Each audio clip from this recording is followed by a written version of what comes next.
So can we work together on this? No. As we begin our odyssey, our 12-week odyssey into congruent triangles, there's good news and bad news. The good news is it's not hard. The bad news is if you know any triangle congruent shortcuts, you can't use them. Today's lesson is all about the definition of congruence, and that means you have to prove it the long way. So our essential question today is how do I prove polygons congruent? And what are some basic properties regarding angles in triangles? 2 parts to today's lesson.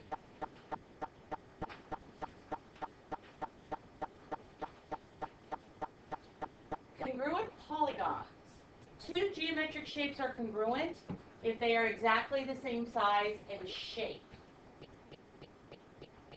Corresponding angles. Now we've seen corresponding angles before. We saw them with 2 lines cut by a transversal. Sometimes they were congruent, sometimes they weren't. Corresponding angles has a second definition. When 2 figures are congruent, the corresponding angles are the angles in corresponding positions and are congruent to each other. So I have 2 irregular pentagons drawn here. I have marked all of the corresponding congruent angles. And I have written the congruent statement for the polygons. Let me give you a minute to write.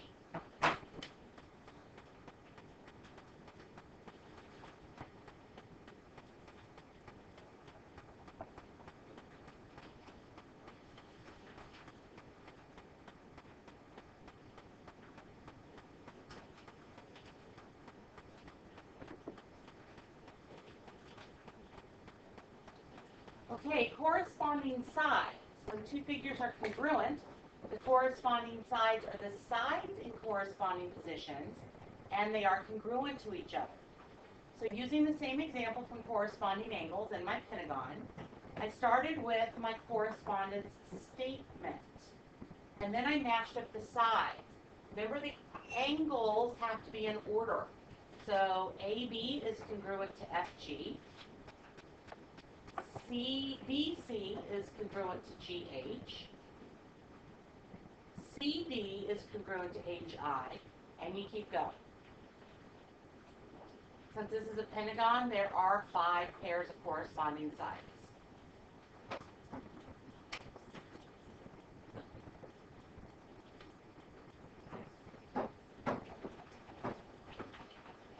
You will need a question for this section. Name the corresponding parts of the triangles. So you are matching the markings in the diagram. Angle A is congruent to angle P. Angle B congruent to angle Q. Angle C congruent to angle R. When you write the segment lengths, be very careful. Make sure you match corresponding angles. So the first segment should be written in alphabetical order, segment AB. The second segment, you have to match the congruent angles. So segment PQ. The second segment is not always in alphabetical order. Careful with that. And finally, I wrote the congruent statement. Triangle ABC is congruent to triangle PQR. Again, the corresponding angles have to be in order. So A was congruent to P, so they're both first. B is congruent to Q, so they're both in the middle. And C is congruent to R, so they're both last. When you're naming a polygon, start with whatever letter comes first in the alphabet, and then go either clockwise or counterclockwise around the polygon. Then the second polygon, you have to match the congruent angles.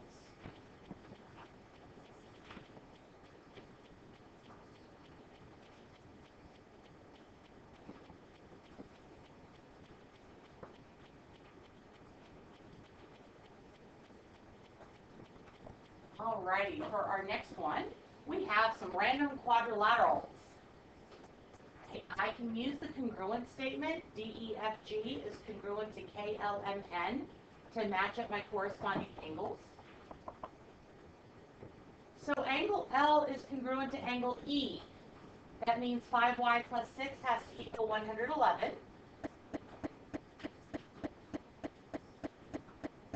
And y equals 21 degrees.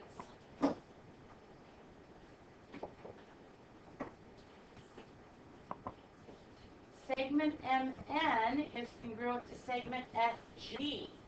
So 5x plus 2 equals 12. And that means x equals 2.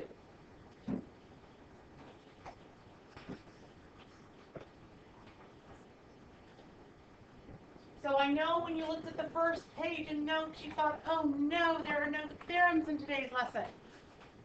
Never fear, the theorems are here. You need a question for this section. And we've got several theorems for your enjoyment today. The triangle sum theorem you already know, we're just sticking a fancy name on it. The sum of the angles in a triangle have to equal 180 degrees.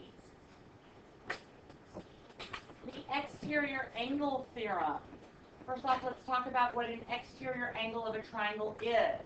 If you extend one side of a triangle, it's the angle from that extension to the outside edge of the triangle you did not extend.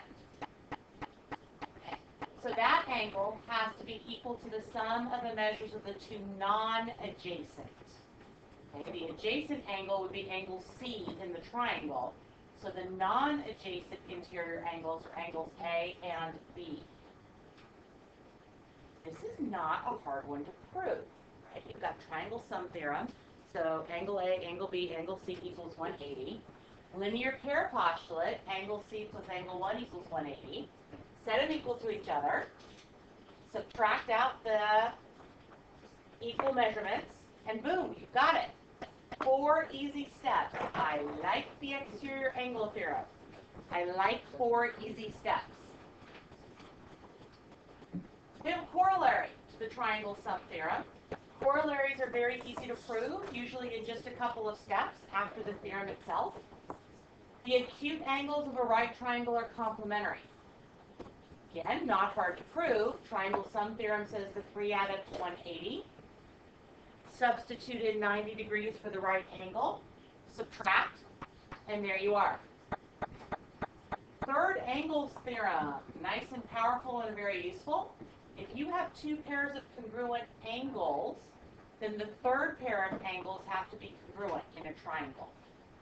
So if angle A is congruent to angle D, and angle B is congruent to angle E, then angle C is congruent to angle F.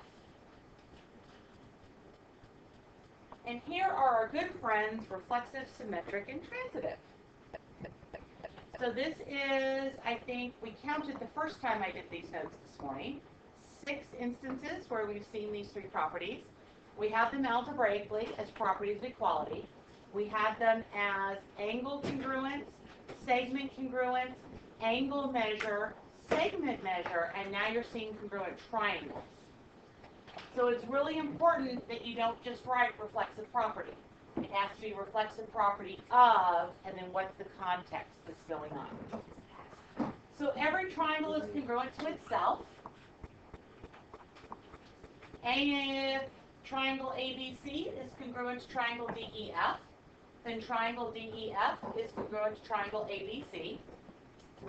And if triangle ABC is congruent to triangle DEF, and triangle DEF is congruent to triangle JKL, then triangle ABC is congruent to triangle JKL.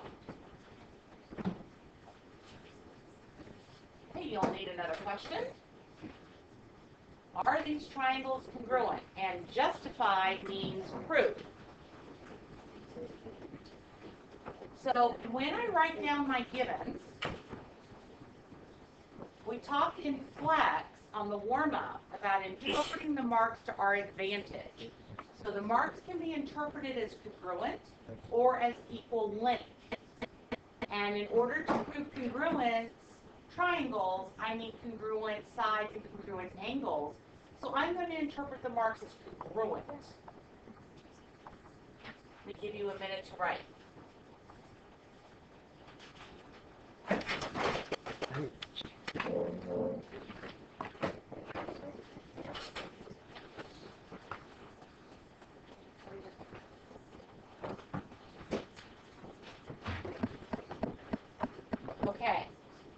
now, using the vertical angles theorem, I can say angle DFE is congruent to angle HFG.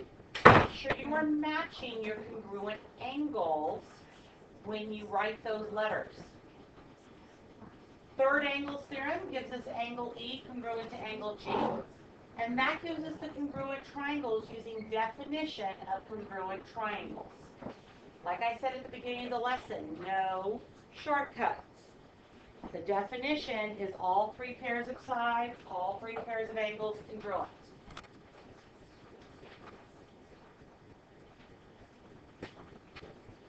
All right, next up, I need a question. And we're just finding the value of x. So the nice thing here is no proof for these two at least. We need to use third angles theorem to say that K and C are congruent, and then triangle sum theorem. In the first case, x equals 10 degrees, and in the second case, x equals 16 degrees.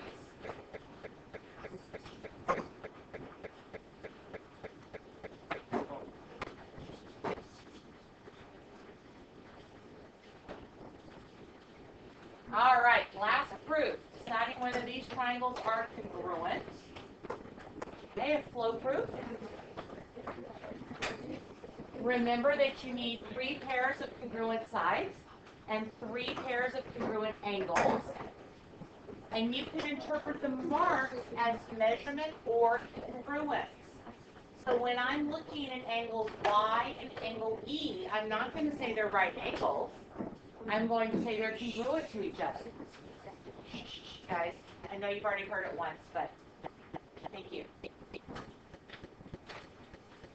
I can get angle F congruent to angle Z using the third angles theorem. And that gets me my congruent triangles from definition of congruent triangles.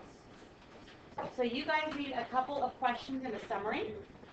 And I have not forgotten that I was going to collect a set of notes from Unit 3 and grade your questions and summaries. So make sure you're ready to give me a set of notes on Friday.